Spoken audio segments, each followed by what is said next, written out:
নমস্কার বন্ধুরা, আজকে আবার আমি একটা নতুন রেসিপি নিয়ে এসেছি, ঝিঙে আলু পোস্ত। ঝিঙে আলু পোস্তর জন্যে আমি শিলের মধ্যে পোস্তটা বাটবো। কড়াইয়ে আমি তেল নিয়ে নিয়েছি, তেলটা একটু গরম হতে দেব। আর আমি আলুগুলোকে খুব ছোট ছোট করে এইভাবে কেটে নিয়েছি।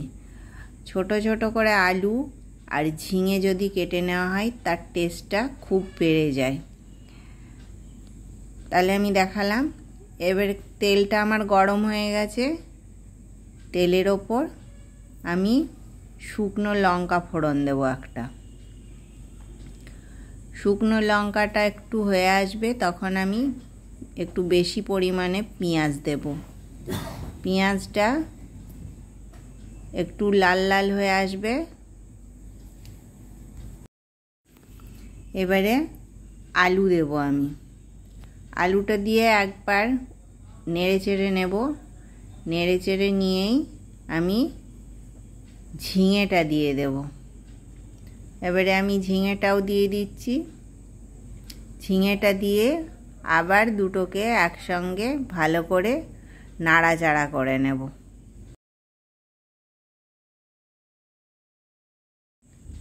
স্বাদ অনুসারে আমি এখন নুন দেব। নুনটা দিলে ঝিঙেগুলো একটু সেদ্ধ সেদ্ধ হয়ে আসে আর তখন জলটাও ছাড়তে থাকে।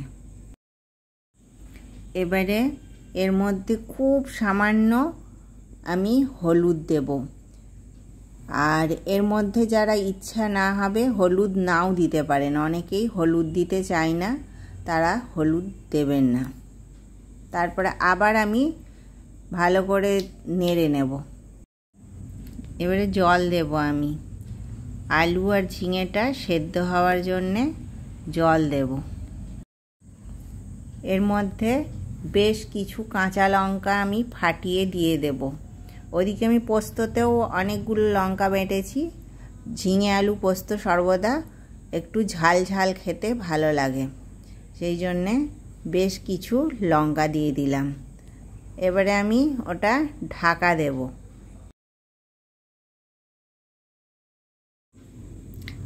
ঢাকাটা খুলে আমি দেখে নিই কেমন সেদ্ধ হয়েছে। আলুটা ভালোই সেদ্ধ হয়ে গেছে। এই সময়ে একটুখানি আলুগুলো ঘেটে ঘেটে নিতে হয়, তাহলে তরকারিটা খেতে বেশি ভালো লাগে।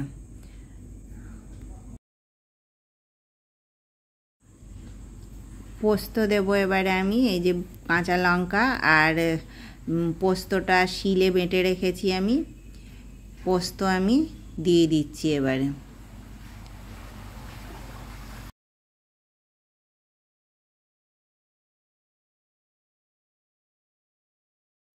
পোস্তটা আমি সব দিয়ে দিয়েছি। এবারে বাটি ধোয়া জলটাও আমি দিয়ে দিলাম। তারপরে আবার একটু নেড়ে চেড়ে এবারে মাত্র 2 মিনিট মতন ঢাকা দিয়ে রাখবো, তাহলেই আমাদের পোস্ত রান্না হয়ে যাবে। ঢাকা খুললাম। ঢাকা খুলে দেখলাম ঝিঙে আলু পোস্ত আমাদের একেবারে রেডি। দেখুন কত সুন্দর হয়েছে ঝিঙে আলু পোস্ত। এইভাবে আপনারাও রান্না করবেন আর রান্না করে আমাকে কমেন্টে জানাবেন কেমন লাগলো খেতে। আপনারা আমার চ্যানেলটাকে লাইক, শেয়ার, সাবস্ক্রাইব করবেন, আমার পাশে থাকবেন।